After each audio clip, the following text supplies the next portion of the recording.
You walk into a room and within 30 seconds you already know. You know who's in a bad mood but pretending they're not. You know which two people had a fight before you arrived. You notice the person who laughed a half second too late, and you file that away without deciding to. You notice the shift in energy when someone new walks in, before anyone else reacts.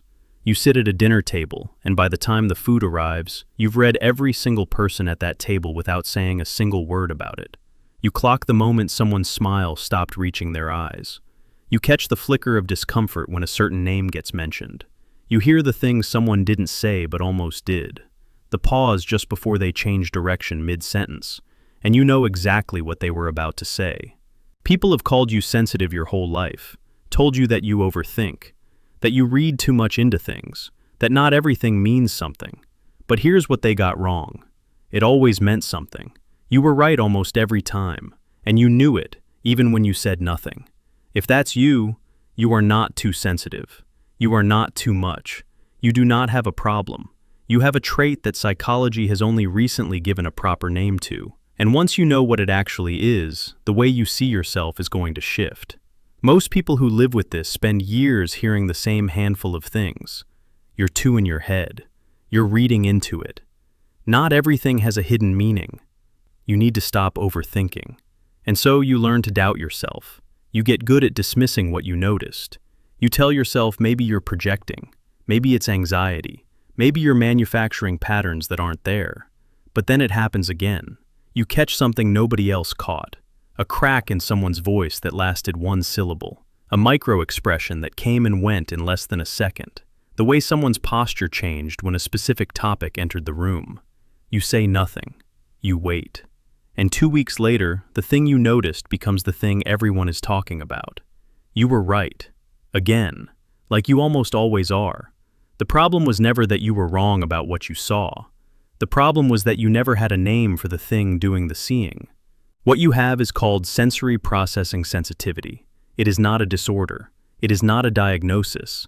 It is a neurologically documented trait, a fundamental, measurable difference in the way your brain receives, processes, and integrates information from everything around you. Where most people's nervous systems function as a filter, letting data in, flagging what seems important, discarding the rest, yours functions as a scanner. It catches everything. The emotional temperature of a room, the subtext underneath what someone just said, the tension in a conversation that has nothing to do with what the conversation claims to be about, the physical exhaustion after a crowded grocery store that has nothing to do with the grocery store. The technical name is SPS, and the research that gave it a name is what changed everything. In 1997, psychologist Aron and her colleagues published what became one of the most referenced studies in personality psychology. The paper appeared in the Journal of Personality and Social Psychology, Volume 73. It identified sensory processing sensitivity as a distinct, measurable personality trait. Her research found that approximately 15 to 20% of the human population carries it. That's roughly 1 in 5 people. But here is the part most people skip past when they hear about this research. Aron didn't just find this trait in humans. She found the same trait distributed at roughly the same percentage across more than 100 animal species, from fruit flies to primates.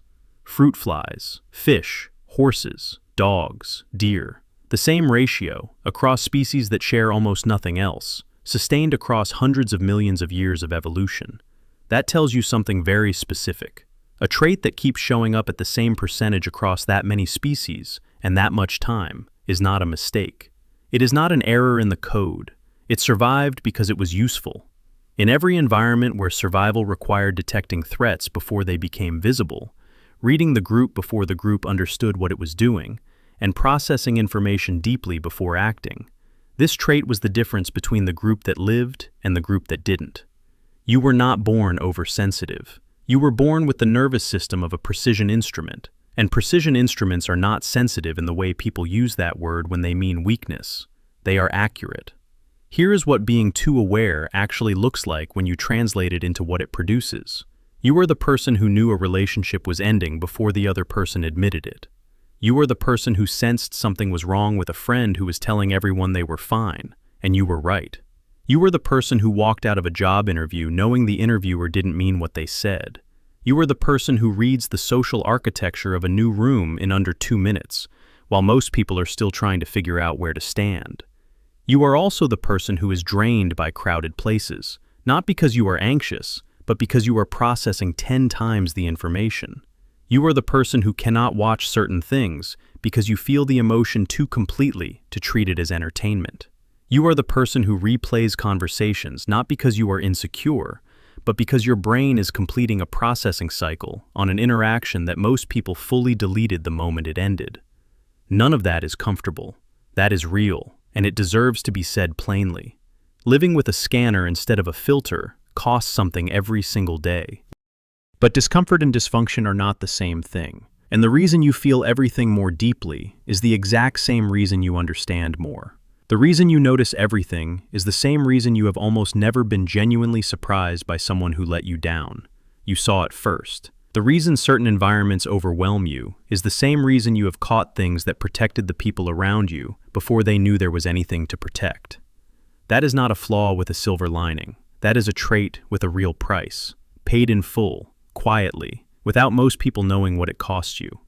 There is something that needs to be said about what it costs to live like this. Because people who are too aware spend enormous amounts of energy managing information that nobody asked them to carry.